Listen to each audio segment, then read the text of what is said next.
Morning, everybody. It's June 11th. It's 9:15 a.m.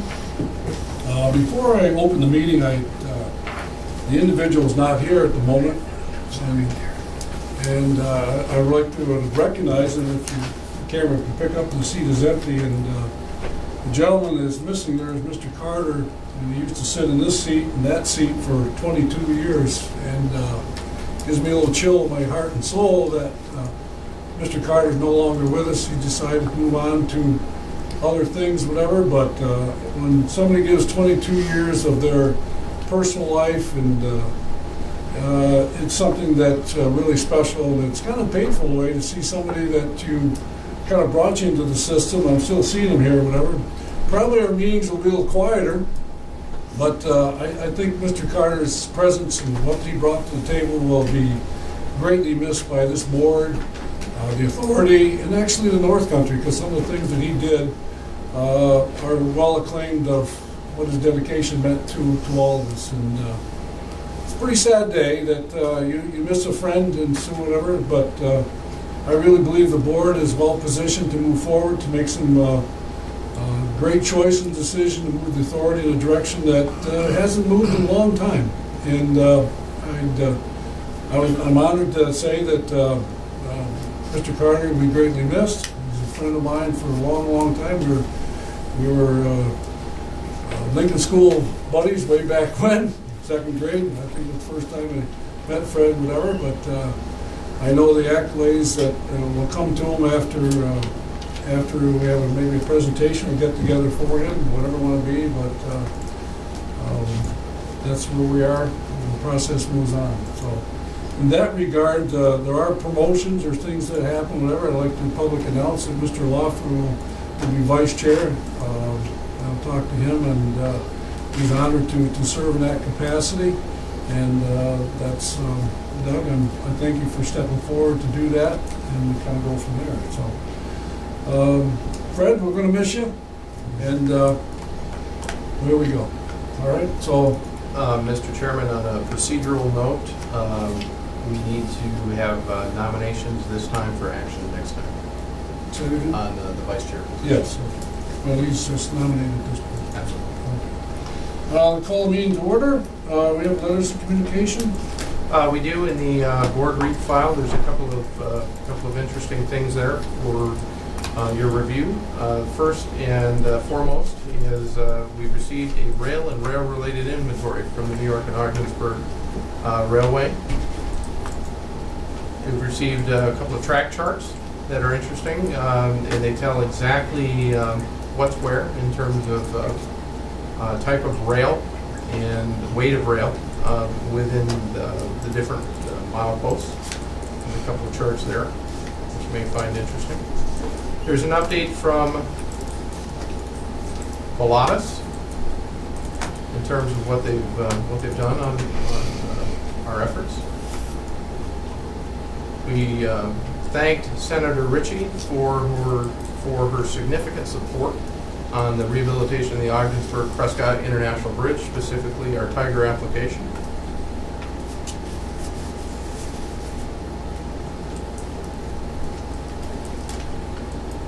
We forwarded information regarding the ILA grievance resolution to the Senator per her request.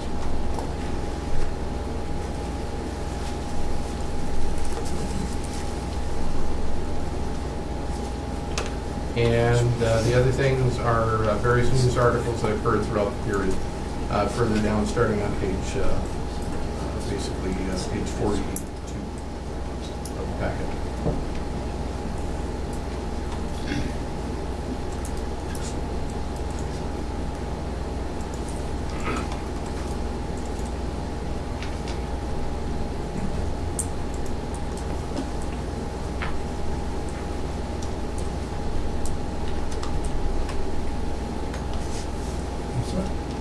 That's it, Mr. Chairman. Okay, thank you. We need approval of board minutes for meetings held on March 12th, April 2nd, and May 1st. I'll move it. Move it. Yeah, let's see. I'll second. Second, thank you, Moses. Any further discussion? All those in favor? Aye. Aye. Motion passed. Approval passes. We have comments or presentation from citizens. Well, I just talked to Roland back there or whatever. I thank you for coming to the meeting, whatever, in regards to report and things. And I talked to Mr. Davis, and we'll be talking with you at another time in regards to some of the issues we're dealing with the port. And we accept, we'll do that. We'll do that for you. Okay? Thank you. So thanks for coming. You're welcome to stay and hear how the process works. Okay, staff reports. Lee, we'll start with you. Certainly. This period is interesting because there's just as many things in my report that I can't talk about publicly as I can. So there are several things that I'm focused on, specifically the Tiger 5 applications. That's that $4 million application that we have out there. One of the other things that we're working on, again, there's no guarantee of success, but we're working on revising our bonding legislation. And with Volatis's help and the assistance of Assemblywoman Russell and Senator Ritchie, we have a bill before the Assembly and the Senate, respectively, for action. We have an outside partner agency agreement that was prepared by Frank Capello on our behalf. This will be for a $1 million Market New York agreement. Just in general description, there's going to be an agreement between Empire State Development and Bridge and Port Authority for $1 million. And then there's going to be an agreement between Ogdensburg Bridge and Port Authority and the 7 partner agencies to spend that $1 million prior to any money being spent. So that's the thing that Frank has put a lot of time and effort into. And that was very well received at the Regional Council Marketing Committee meeting, which occurred either last week or the week before. I apologize, I don't remember the exact date. One thing that oftentimes we write the reports prior to the board meeting, and some things get done, some things don't. The health insurance provider discussions have not happened yet, but I anticipate they'll happen this week. Other things going on, the fiber optic installation with Dank was discussed, and we reached an agreement for board action that we'll talk about today. There's a NYSERDA pond out there. That's a program opportunity notice that we have reviewed with the engineering firm for an industrial park solar array. We're going to have a special facilities committee meeting on the 25th at 11 a.m. to walk through that again with the engineer and also the client on that. We're continuing discussions with a private stevedoring firm. We've exhibited at OEA and also at Break Bulk over in Europe, and we have additional follow-up that's needed there.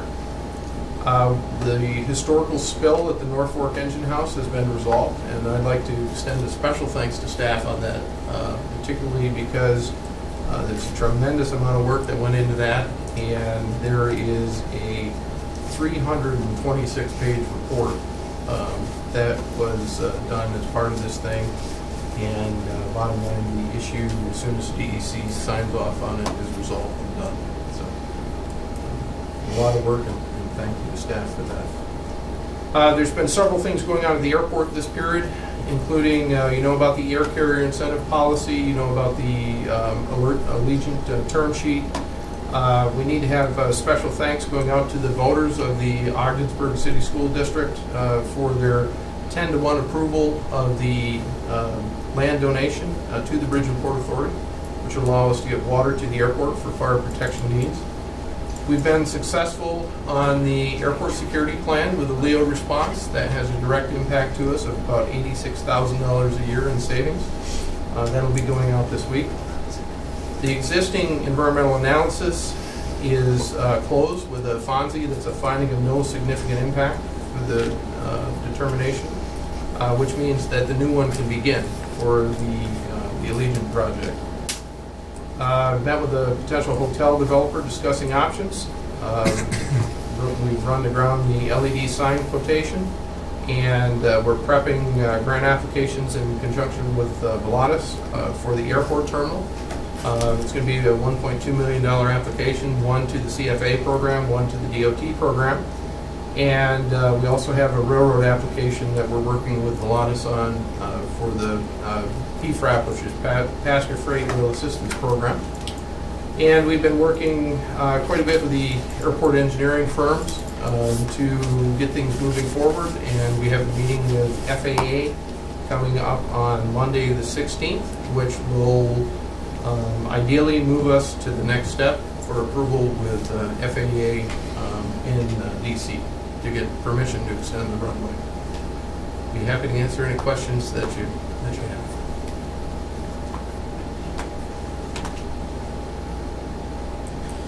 I really have a question, but a lot of people have asked about the new fencing around the airport. They've made some quantum leaps as to what all that means. So just so that it's publicly stated, could you just kind of describe what we're doing at this juncture with the fencing and that type of thing? Certainly. There are some existing fence posts out there on our existing fence with our existing runway that penetrate the airspace. And because they're on a hill, and because of the elevation, it poses a safety concern. So as part of resolving that safety concern, the fence is being moved. Now, the argument could be made, well, why are you moving the fence now? Couldn't you just wait and move it when you did the runway extension? Again, we're trying to apply common sense to FAA things. It doesn't work that way. It's a safety issue, so it needs to get resolved immediately. That's why we're rerouting the fence. Thank you. I have one question. Good question. On that too. There's been a lot of discussion out in the community about moving 68. And one of the things that I've been hit with quite a few times, everybody thinks 68 is going to connect to Linden Street.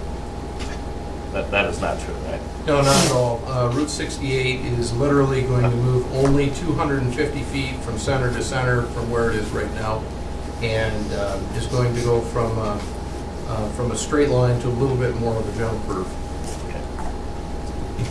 Thank you.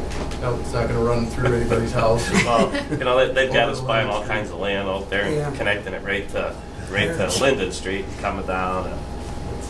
And the other thing that Makes too much. the other thing that we still hear on occasion as well is there is no north-south runway that's going to be constructed that's going to fly directly over OFA. So as long as clearing up rumors, we'll take care of that one too. Thanks. But I got the same kind of questions about, well, who do I contact to offer my land? I got the same kind of inquiries. So. Thank you. Everybody's your friend, you need money. I think what something just happened here, whatever, and it's like the rumor mill, whatever it wants to be, and I'm kind of disturbed a little bit that the press isn't here, because we have some important decisions, things are being said and done, and they're not being interpreted correctly, and I think maybe we should find out exactly what's happened. I know they kind of restructured themselves, they moved out of their office, they're down in Dillingham and Jones, and it's like, okay, what's happened there? Because some information is in the paper I just read recently that's not accurate, and it does cause a real problem that it's interpreted the wrong way. Allegiant Air is not coming here yet. I mean, that's one of those type of things. It's all part of an agreement for Allegiant Air and any airline to come here. And it's like, like for Allegiant Air to come here, we have to have 1,200 more foot of runway, which we don't have, so nothing really has happened yet. Not 7,000. Huh? Not 7,000. Not 7,000, what I want to be. So I'm really concerned that information is not being accurately really being done.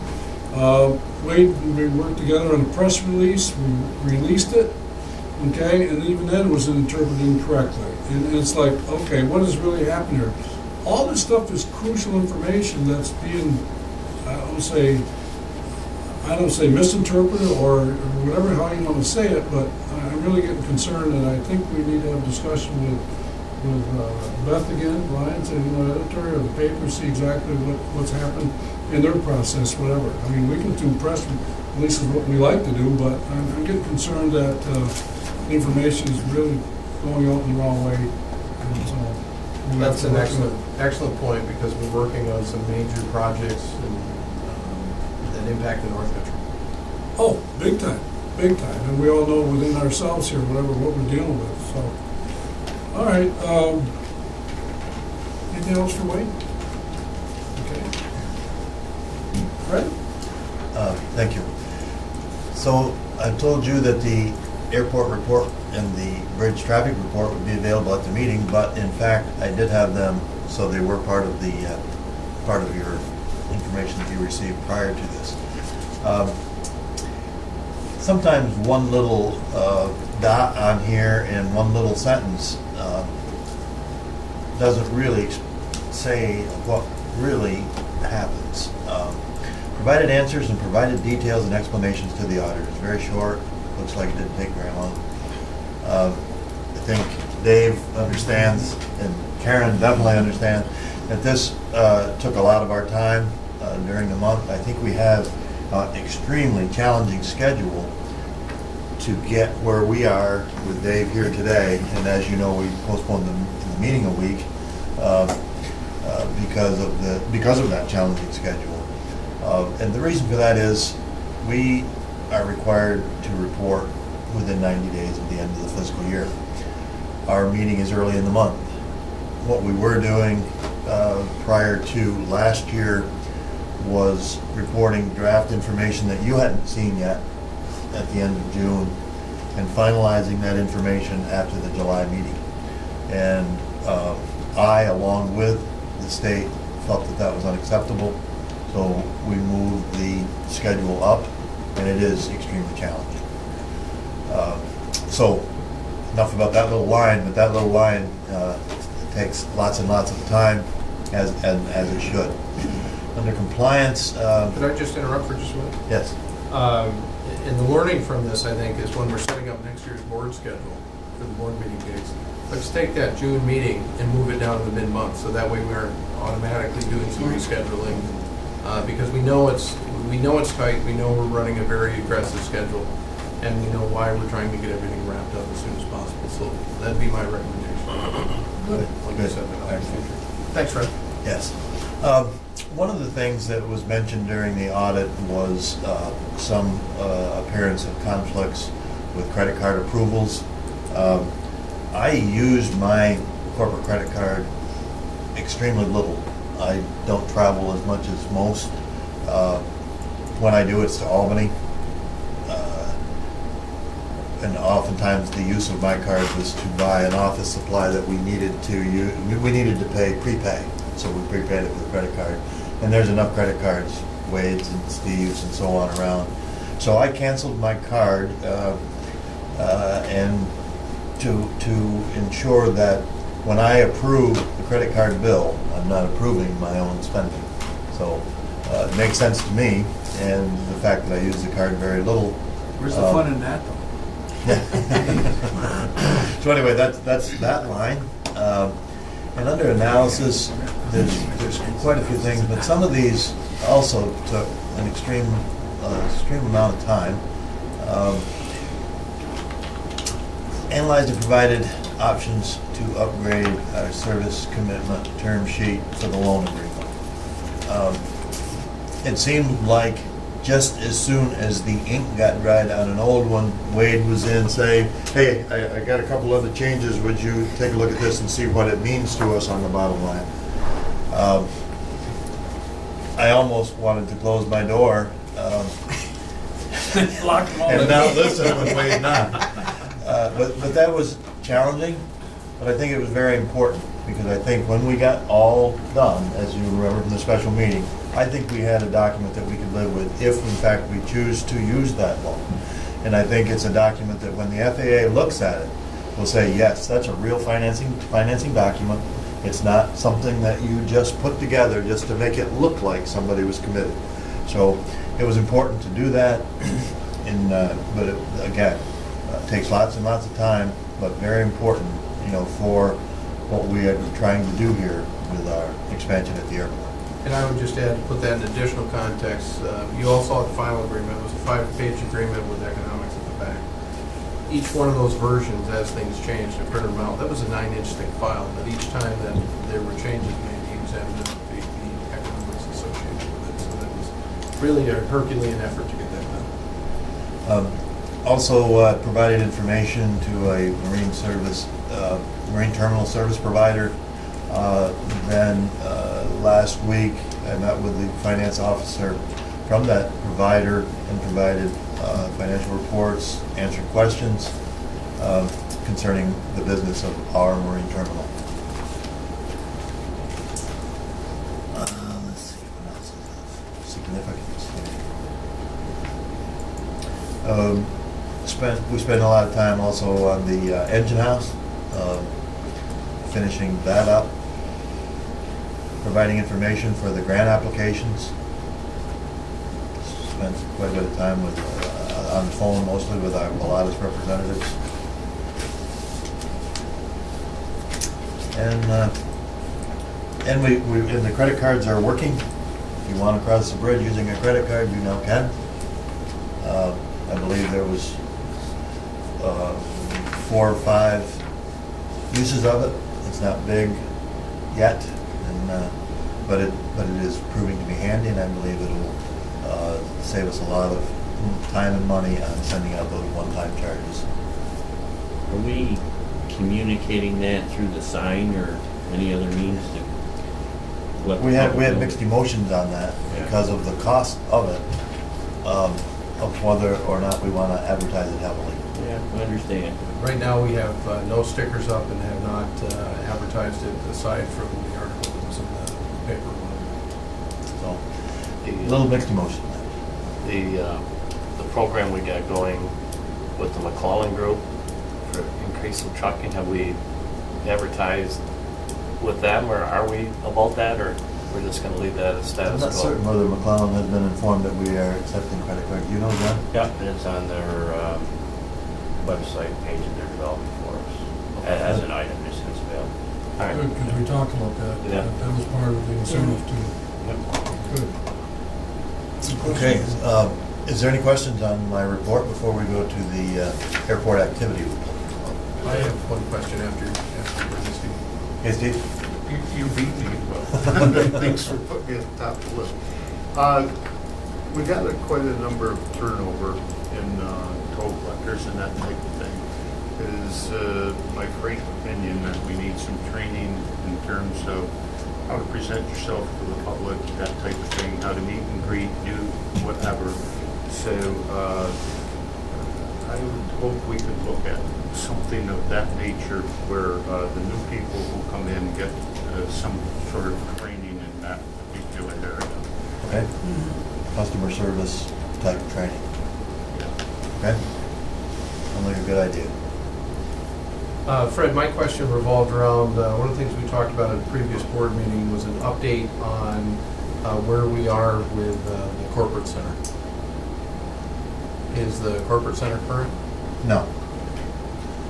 Corporate Center is not current. They have paid only once.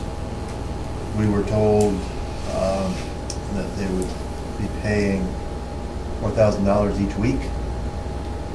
We have received $4,000 total. For April and May, their invoice total would have been nearly $7,000 each month. So they are in arrears. Have they made any attempt to contact us or anything? We've made several attempts to contact them with no attempts. She did get back to me at the very, very end of the day after I had left Monday, so when I came in yesterday morning, I had an email saying she would be in today. Thank you. This customer is even further behind now than what they were at the last board meeting, correct? Correct. At the last board meeting, we also had received $4,000. Question will have again. How many people are employed there? Do you have? Say 3 or 4. It about, probably has about over 100 customers that are primarily Canadian, though, that use it as a resource for shipping products. The instruction from the board, when we approved that, was that if she was not current, or if the corporate center was not current, was to start jurisdictional proceeding. Is that what you wish that we do? That will be my recommendation, board, also an executive session that's raised now, so I will mention It would be nice to know what's occurring today before I was ready to Yeah. take those steps. Okay.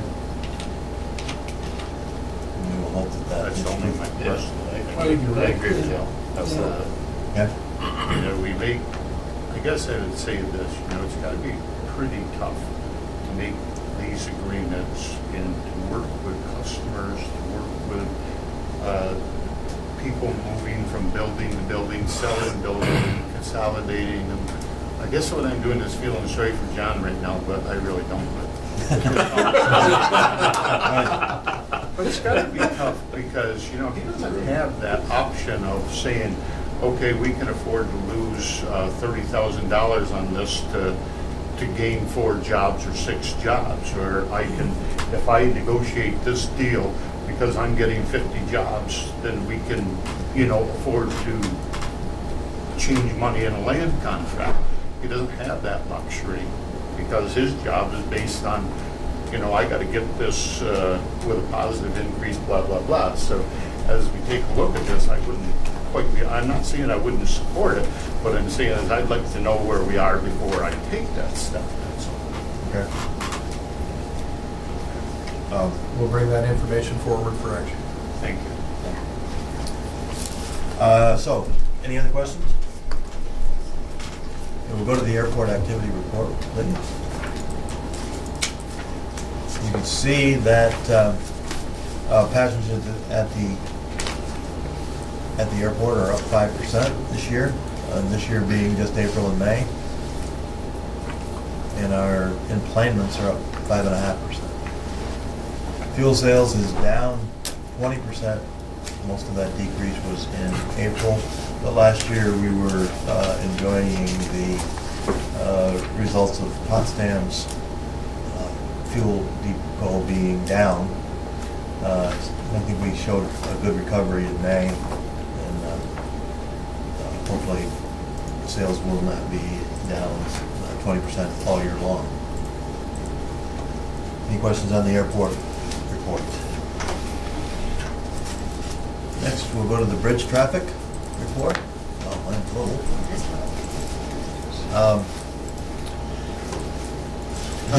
Quick technical note, to enlarge it, if you look at the screen there, just use that use that thing where you see the cursor there, double click on it a few times, and then recenter it to print. We'll fix that for the future meetings. Yeah, that's good. So in May, the auto crossings were down just under 5%. Truck crossings were up a little over 4%. Total crossings down 4%. I believe this is continued from the weakness of the Canadian dollar.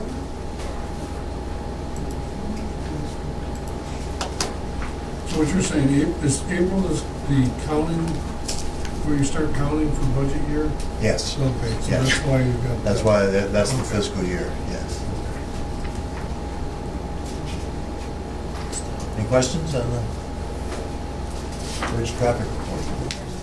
Fred, do you know if the other 2 bridges are down too?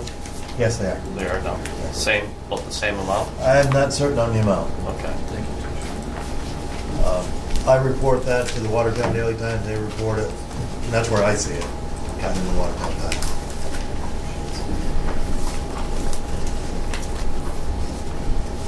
They were down before we were, actually. They saw it before we did. I'd like to think the trend will start going back the other way. Yeah. Yeah. It seems like the Canadian dollar has stabilized. It did keep going down, and I know lately it's been around $1.08. So hopefully it's stabilized right there.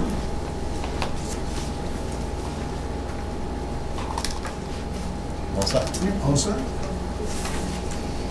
Very good. Yeah. As Fred said, most of the last month, especially of my time, has been committed to providing information to our auditors. They were here the first week in May, and I dealt with them directly then. So that was where a lot of my time went. I also assisted providing some information to Fred and Wade, dealing with the stevedore company that they met with. And since I did my report, I thought the meeting was last week at first. Last week, I spent a lot of time working on the MD&A for the audit, doing some research on the invoices and payments, dealing with the cost sharing agreement with the railroad, make sure they're receiving everything, providing website information to the developer to update everything for this past fiscal year. And we worked with our insurance broker, providing some information to do desktop evaluations of some of the authorities' buildings. Those are kind of the big points. In the next couple of weeks, I'll be doing the quarterly sales tax report as well as the monthly fuel report. We have a labor management meeting scheduled for next week. I spent part of the day yesterday reviewing additional applications for part-time coal collectors, which I'll now discuss on Fred. And we have Paris reporting due by the end of the month, so I'll be working on that. How are we doing on our MWBE? Good. Yep, good as far as I know. That'll be coming up, I think, next month too. So the next quarter report. So, but as far as I know, things are going well. Where I know in the facilities committee there was information about buying a truck, which will help. Because that's through an MWBE. Good. So that'll help boost our percentage. Carol, let me interrupt you, because what happened in the facilities meeting, and Fred brought a very interesting point up, that it's like we may make a contract, whatever, sign a contract, whatever, you know, it's WME certified, whatever, it's not, it's when we get the money. It's like, so, I mean, that was quite interesting to think, you know, you did this, Right. and all of a sudden you don't know, you might get all your money in one dump, or whatever you want to call it, you just say, oh, now the numbers changes quickly. Right. But it's cash-based rather than accrual-based, Yeah. and I believe that the first quarter, rate today is weak. So we may not make the 20% in the first quarter. But if we do get an insurance bill in where we are really getting a lot of NWBE performance, we'll pay it early. I expect that because we should see that every quarter. That should be, Oh, yeah. I mean, that should realistically be in every quarter, so. Right. How many applications did you have for that toll? 17. 17? Yep. I went through them yesterday and made some notes and just haven't had time to touch base with Fred yet. That's a part-time position? We have several, but it's challenging to fill slots when someone calls in or something. So I figure the more horses in the stable, the more likely we are to. Especially being summer, people, you know, the full-time people are gonna want more time off. So right now, we're really not having problems unless, like Fred said, it's usually, if someone says, you know, well, I'm not feeling good, I can't come in tomorrow, it's the last minute stuff we have more of a problem finding. But I think we could have 50 people and I'd still probably have a hard time finding someone to come in and at the last minute, so. Do we still use some of your guys out there? Yep. Yeah, we've got one gentleman that he takes quite an interest in a pinch or whatever. If he's here during the day and something comes up, Karen kind of just gives him a holler and just makes things go a little smoother if you're caught short-handed. He's been very flexible and I have no problem with it. Good.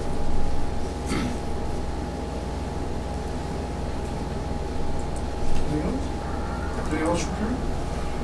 We were going to stop at that point in time. Let's do our audit report. We'll let you take over doing that. Mr. Chairman, I'd like to introduce David Sparra. He's with Toski and Company to review the results of our independent audit. Thank you very much, Wade. Before you are 4 reports that were just provided. I sent them to Wade yesterday. They've just been photocopied for your review. They are all stamped draft and they're all undated. And the first one I would like to start with is the one that's captioned small report, thin, a couple of pages called report to the board. I believe it's on the top of your packages. This is essentially a required communication that all practitioners have with organizations where we discuss with the governing boards certain matters because our primary contact is, Fred and Karen had described, has been essentially through them, and maybe through Wade also, but they are our primary points of contact. But the most important thing to know is the fact that we actually work for you. And it's just that we need to go ahead and work through them in order to accomplish our job. This report is the communication that essentially ensures professionally that we in fact communicate those results to those people that we actually work for. It has about 10 different bullet points in it, and they're what the professional has identified as significant areas of the engagement that we feel that you need to be sure that we address to you. Qualitative aspects of the accounting practices, any changes in accounting policies, and there were none. The fact that your records are complete, all your transactions have been recorded, is discussed in here. Near the end of that, it talks about some significant estimates because everybody is of the opinion that financial statements are finitely accurate. I'm not going to say nothing could be farther from the truth, but I will tell you that they are laden with estimates. The collectability of your receivables, the useful life of your assets. Are people actually going to wind up retiring, and those OPEB obligations that we're racking up on your balance sheets right now, are you really going to incur those costs? Is the rate of inflation and the cost going up on those going to be what we expect it to be? Those are all estimates, but at the end of the day, they result in a finite number that gets dumped on your balance sheet or your operating statement, and as a result, it looks like it's 100% accurate. It is accurate to the best of everybody's judgment. And this discusses the fact that those useful lives and those OPEB obligations are estimated numbers. Your financial statements are also laden with contingencies, things that may or may not happen, and your attorney sits at the other head of the table over here, and unfortunately you are also the defendant in a number of lawsuits, which can unfortunately go the wrong way. So there are sometimes estimates there and some things that are not accrued that potentially should be. But again, everybody's estimate, we've stuck them in there, whatever the number is that they need to be appropriate. Difficulties that we encountered, nothing extreme. I know that Wade had alluded to the fact that the time crunch is a little bit of an evident issue, and it truly is. I mean, as a public authority, you have 90 days to get your financial statement pushed together internally, get your external auditors in here to get it reviewed, get it in front of the board to have you approve it and review it, and then ultimately get it filed through the PARA system with the ABO. And so there's a bit of a time crunch. Time is the way time always goes. There's just never enough of it. Corrected and uncorrected misstatements. We did make some modest adjustments to the financial statements after they were provided to us. And I know because of the time crunch, there were still adjustments that were to be made when we came in the door. Disagreements with management. I can honest to God sit here and say that here that answer is no. We've had no disagreements with management. I'll also tell you that I've only presented one report in the entire time that I've been presenting these reports where I actually had to put something in here that was to the contrary. Management representation, you'll see that that is an undated item in there. As part of our engagement, we are going to require that Wade and Fred sign off on a document that provides us comfort the fact that they've given us everything has been genuine, that everything that we've asked them for has been true, they haven't withheld any information, they've been forthcoming, and things of that nature. At the end of the day, it's about a 4-page document because we like a nice big security blanket around us, because ultimately at the end of the day, there's one thing that you pay us for, and that is our opinion on your financial statements. Wade and Karen and you are exposed to the inner workings of this operation all year long. We come in for a limited window of time, and like Karen said, we were out here for a little bit in May, and we came back a little bit to finish up near the end of May, and now we're done. So we only have a very limited window to gather all of our information. So it's critical that we have to rely upon the internal control and whatnot, and the honesty and the forthrightness of the individuals that are here to go ahead and let us render our opinion. We're not aware of any consultation with any other independent accountants, although I'm sitting across the table from one. I don't believe they've consulted you professionally, though. And if there are any other audit findings or issues, we will discuss them in there also. So as a report, this is fairly bland, okay? The next item down is also another undated document. It's only 2 pages long, and it's what's referred to as a management letter. It's near the middle of the document, it says cash disbursements approval process. Wade has already discussed that particular matter, and what it comes down to basically is this. There are credit cards that are used in the organization, and one of the individuals who's sitting to my right not only approves them, but he also uses them. And that poses, from an internal control standpoint, a weakness. It's not to say that anything was disclosed or that we found that there were any inappropriate purchases being made and approved, just that it's a weakness in the internal control. And as Wade has already said, he has carved up his credit cards, so apparently that will no longer be happening. That was news to me, by the way. Okay. Let me talk with that a little bit, because I'm Wade, that's Fred. I'm sorry. He was to my right. Right next to me, there you go. is this something that's been going on for a long time, or is this just something that just, if this has been going on a long time, why now? Probably the easiest answer for that is the fact that auditing is a risk-based activity, and what we do is we sample as a result of that. Okay. If we had not picked a particular item in the past to disclose that, Okay. then it very likely would not have surfaced. We do go ahead and take a look at the different controls, we do go ahead and talk to people to evaluate those things, and for whatever reason, it either didn't catch our attention or we never picked a transaction that would have disclosed that as being a potential issue. So we're a business, or which we are, and all of a sudden you audit after audit after audit. What you're really saying is you continually fine tune. Is that what you're saying? Yes, You're always getting to another level better than you were before? I would love to say yes. Well, I mean, isn't that the growth plate, what you're looking at? I mean, you have actuary practice and things that are going on, and all of a sudden you say, all right, we found this, and something better. Make it this better. Is that what we say in audits? I'm going to say the answer to that question is yes, because one of the things that you try not to do is always to do the same thing, because if you do the same thing over and over and over again, you fail, you may not always catch something. Even in our businesses and practices, there is partner rotation. And the reason for that is because even though we are well-educated, well-trained, and pretty skeptical when we come into a client, I'm sure that Mr. Hooper's way that he might look at something might be a little bit different than the way that I would look at something, which would be different than what my predecessor looked at something. And as a result, particularly with public authorities, there is a 5-year rotational basis for the partners on the job, or the person responsible for the job, because they always bring a slightly different skill set to play. Even though we all use the same parameters to go ahead and conduct our audit, everybody looks at the same thing a little bit differently. I'm colorblind, and there's probably more green in that picture than what I would care to think I was. Okay, and it's very similar to an audit. It used to be that when I got into this profession, somebody once said auditing was an art, not a science. And we seem to be trying to move it towards a recipe and a cookbook and a punch list and a checklist kind of an item.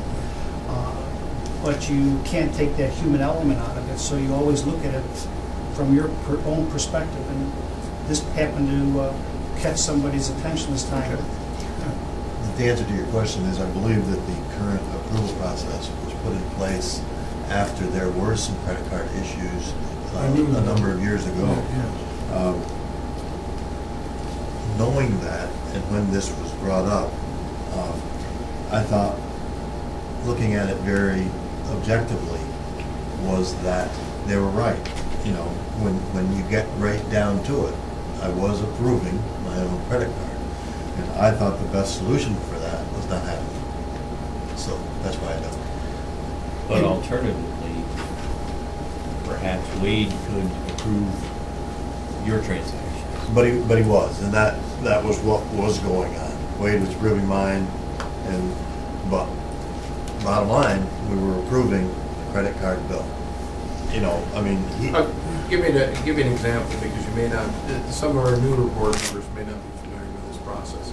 To fix an issue that occurred 12 or so years ago, a process was put in place whereby, Steve, I'm going to pick on you for a minute, whereby Steve Lawrence has a credit card. Steve Lawrence uses that credit card for a particular part or a particular piece or something. That goes to Fred for signature, goes to me for signature, and then it goes for payment.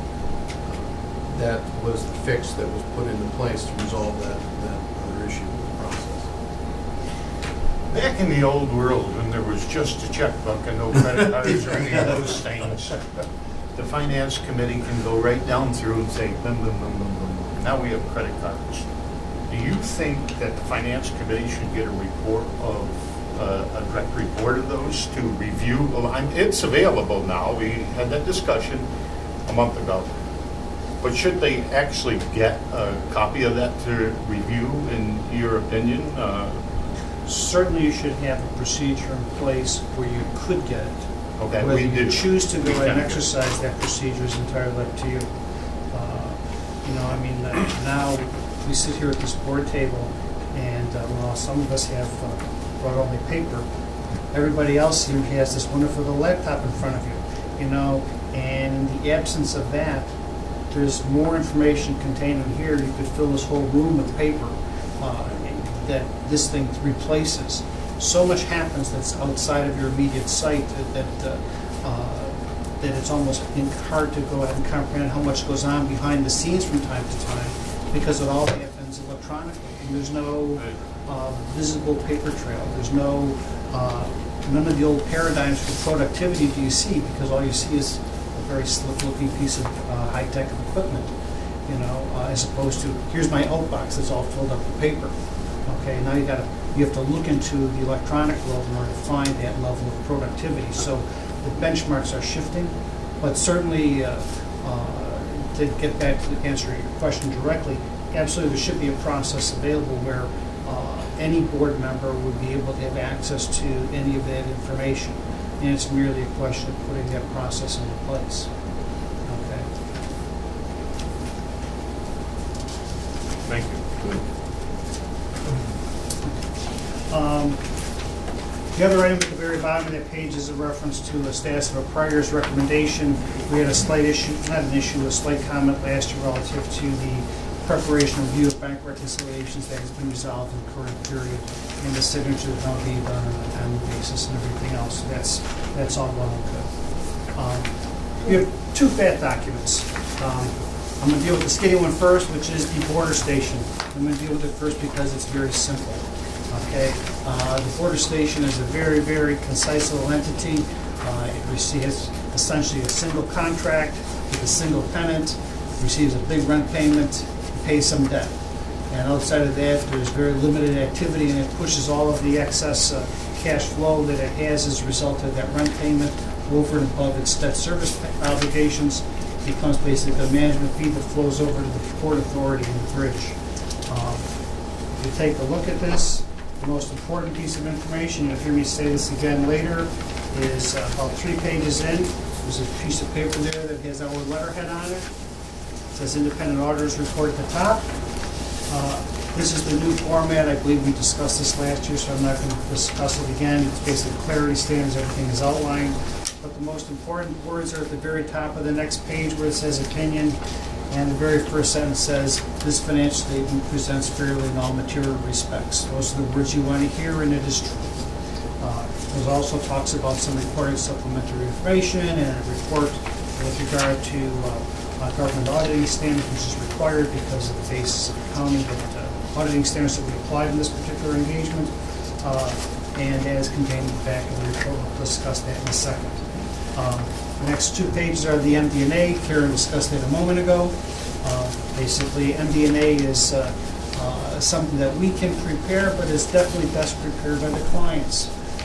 Matter of fact, these financial statements are the representations management, but technically, this entire document is prepared by both Fred and Karen. MD&A is kind of nice because it's not boilerplate. There are certain things you have to stick into it, but there's a lot of other stuff that you can put into it that is up to you. And if you want to discuss where the organization has been, where the organization is going in a somewhat subjective fashion, this is the place that you can do it.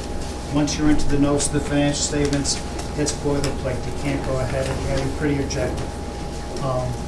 On page 5, one slight difference between this year and last year is the fact that you have a receivable, about $96,000.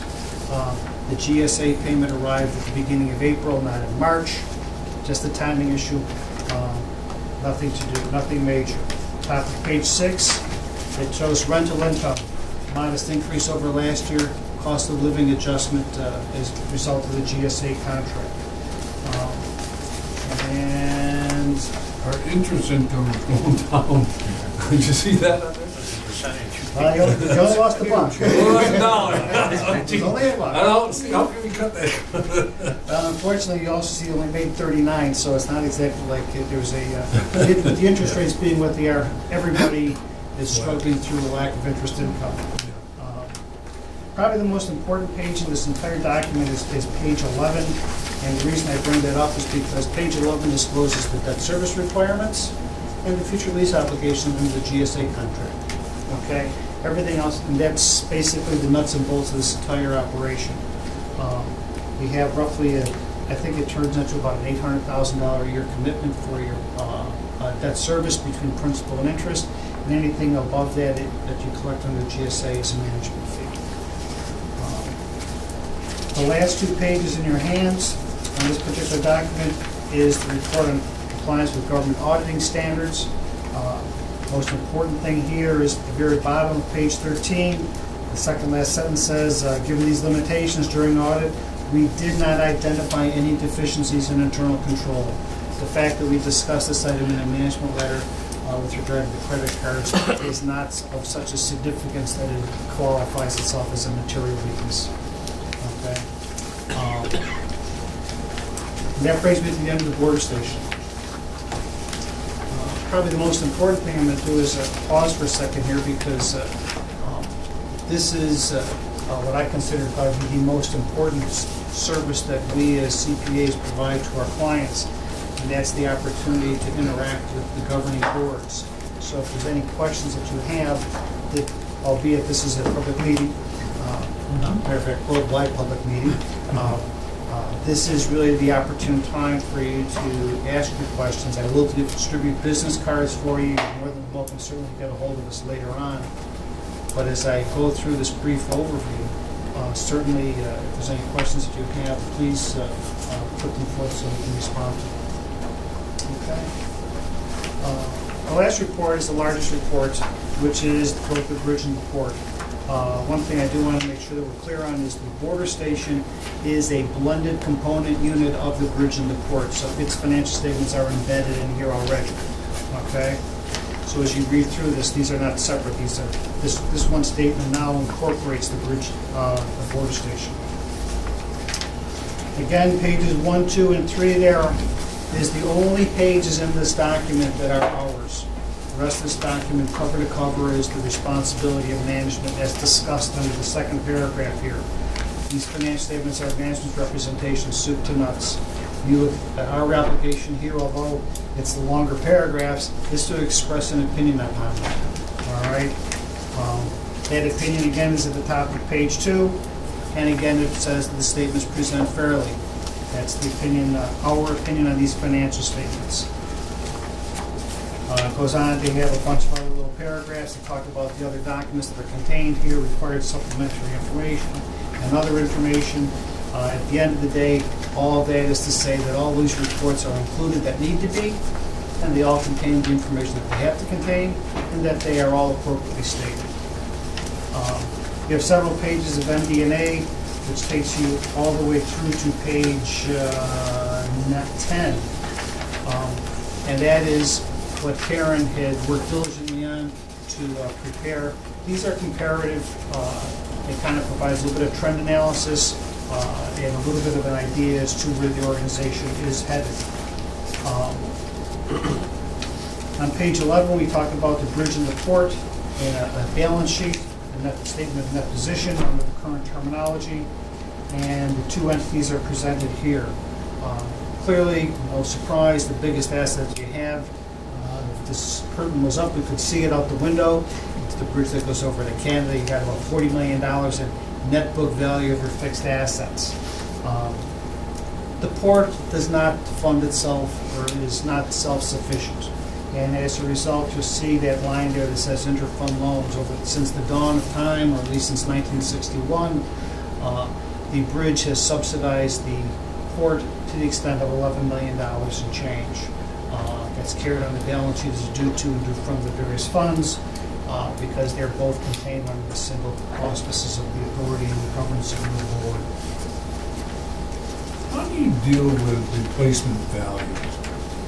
I mean, you know, you say there's a bridge out there worth this, and you say, is it really worth that, or is replacement value someplace else? I know that doesn't show in an audit, but The simple matter for me to deal with it is that I don't.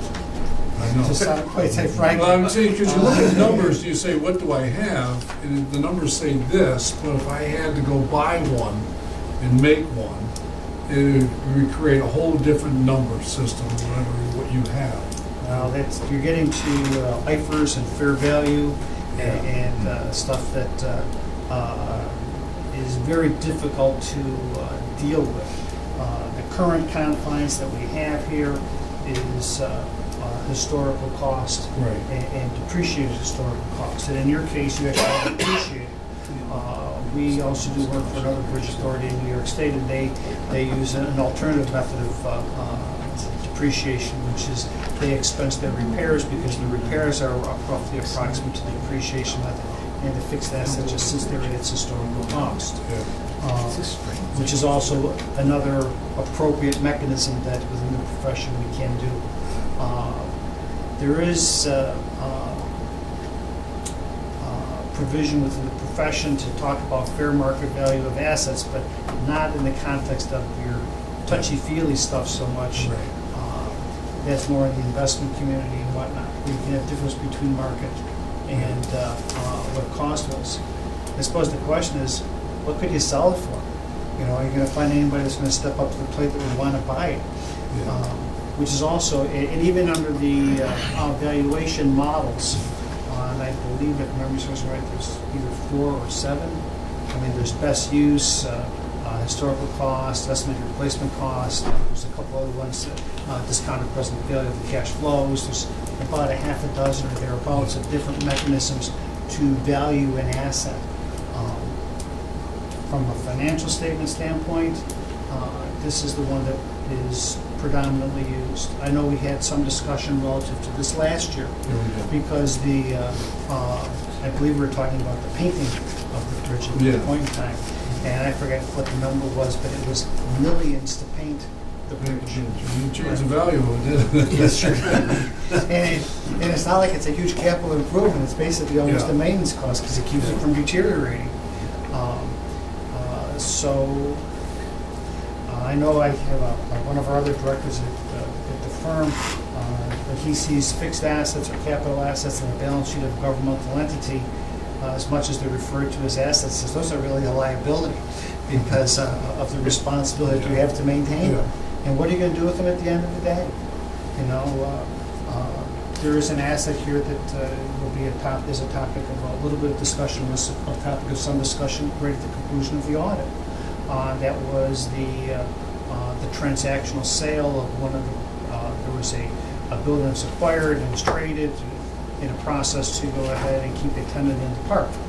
And that generated a loss on the sale, which is about 2 pages from where we are right now, of roughly $150,000.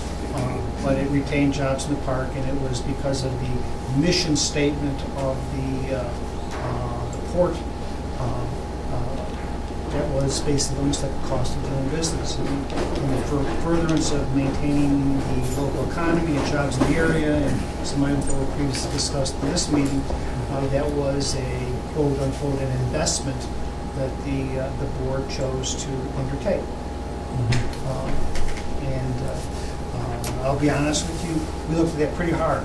I know I looked at that really hard, and right up until the very end of last week, if not Monday, we were looking at that quite a bit because it is not the kind of a transaction that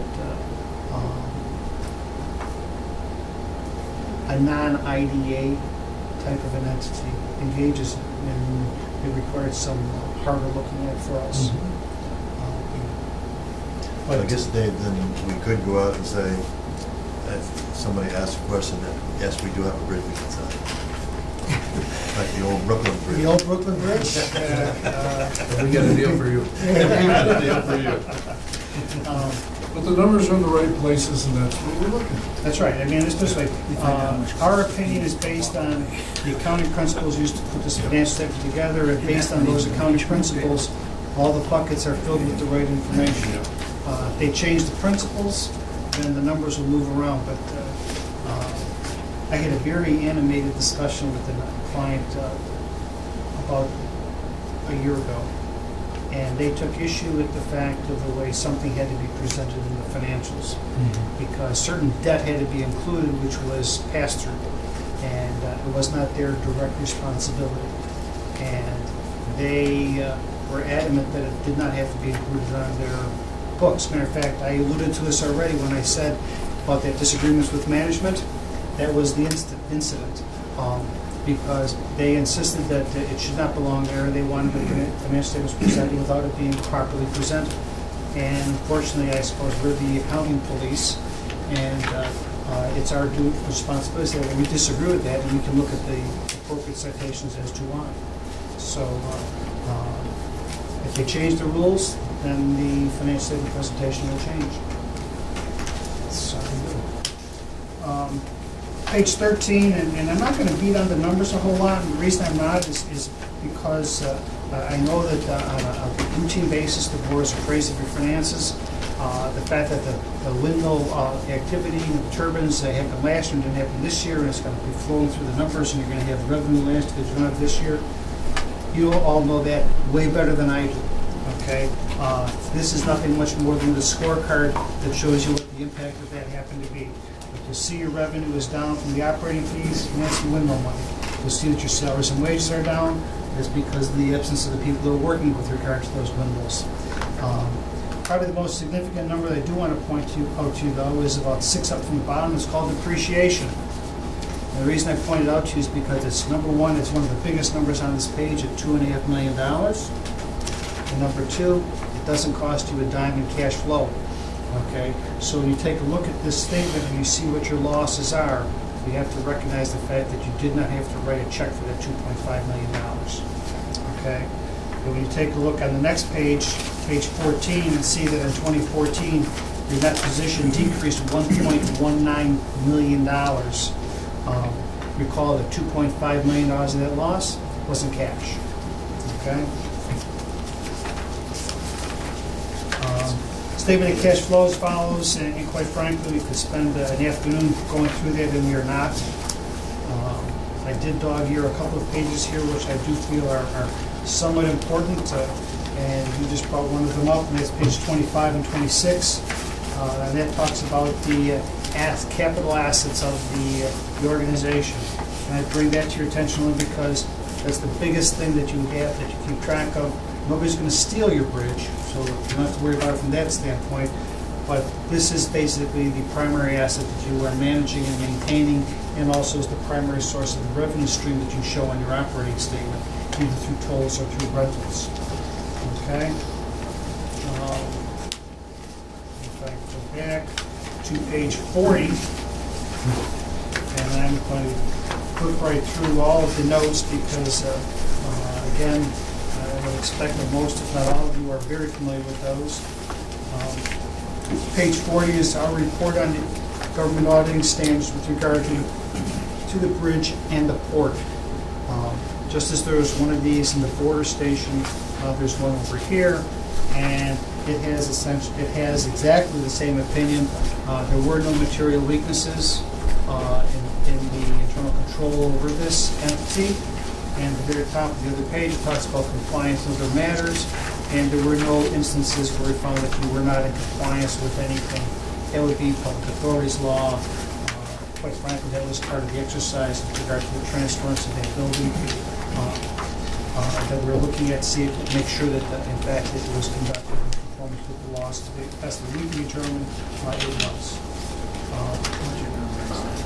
The very last 2 pages of the report is one additional document that is a public authority of your stature that you need to have, and that is a separate report with regard to your investment programs compliance with the public authorities laws in the state of New York. And the opinion on compliance is there at the bottom there, and it says that you did comply in all respects. And even though it goes on with a whole lot of language after that, that is the most important words that are on that particular page. And that brings me to the end of all of the reports that we prepared for your consideration, albeit they are still in draft. There are 2 things that I suppose technically 3 things that I really require at this point in time. One would be the approval on the part of the board of the reports.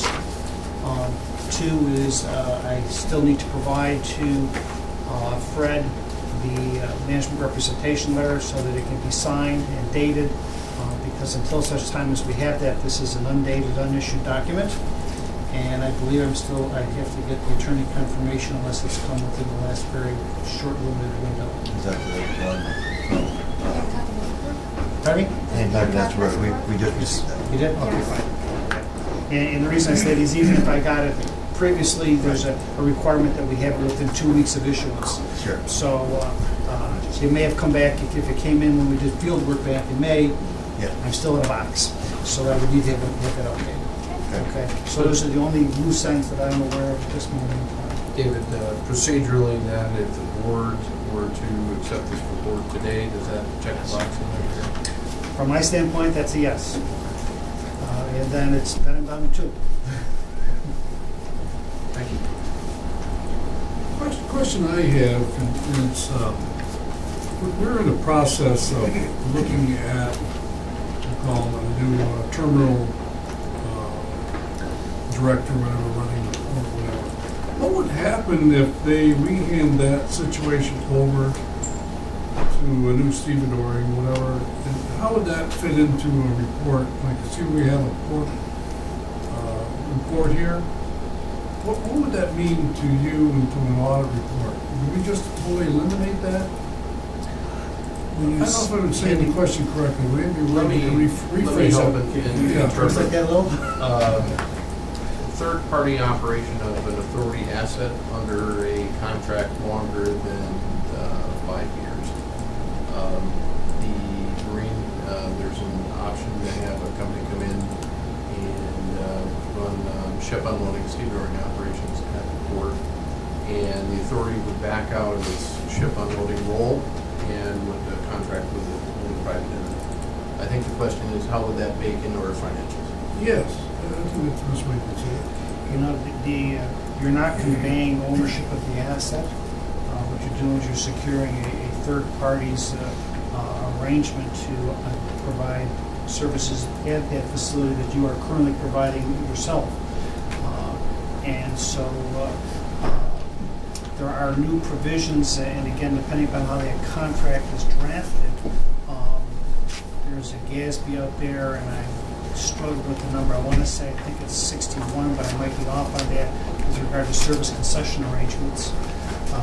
And depending upon how that contract is drafted, it may actually transition over to being something that have to be reported under those particular guidelines. But if you're just hiring an entity, albeit for a 5 or a 10-year period, to come in and relieve you of your day-to-day operational responsibilities there, it does not remove that function, and it removes that function, but not that fund from your operating statement. They would just become an activity that would be conducted within the fund. Yeah, the name of the revenue line makes so much difference. Yeah. It'd be a lot less expensive. Well, it would change the composition of what the expense line looks like. Yes, yes. Okay. Yeah. So it would be similarly treated to how we do the railroad today. It's the same thing. The railroad rolls Yeah, up very into similar. railroad rolls up into the marine terminal rolls up into the port rolls up into the port. Same thing. Now granted, on that one, you need 16,000 a year. Bad example, but in one sense, Definitely appropriate. Yeah. You know, is analogous to, you could have a property manager come in and manage all of the port rental properties, and do that on a turnkey basis, where all you wind up with is a net number from them under an agreed upon contract.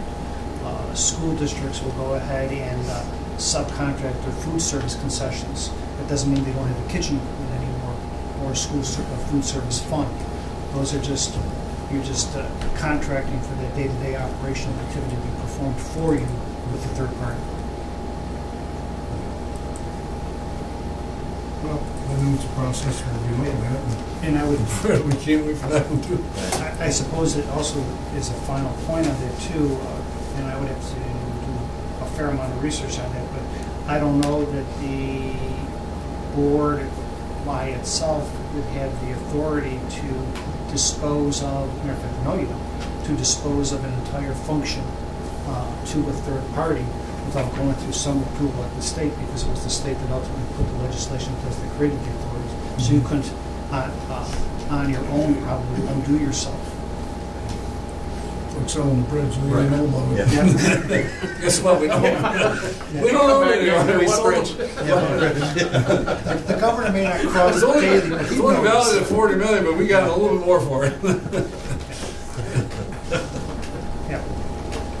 Well, it's a process that we work through, and it's like I don't say how things are complicated and how our world is complicated more than we really realize. When you look at the numbers and where they come from and how they get there, it's more complicated than people realize. What's the will here? Where do you want us to, just to say we received this, we approved I it? simply think a motion and a second accepting the report as presented by Toski would Okay. be sufficient. Okay, I'll make that motion. okay. I'll second. Second. Any further discussion in regards to the resolution? No?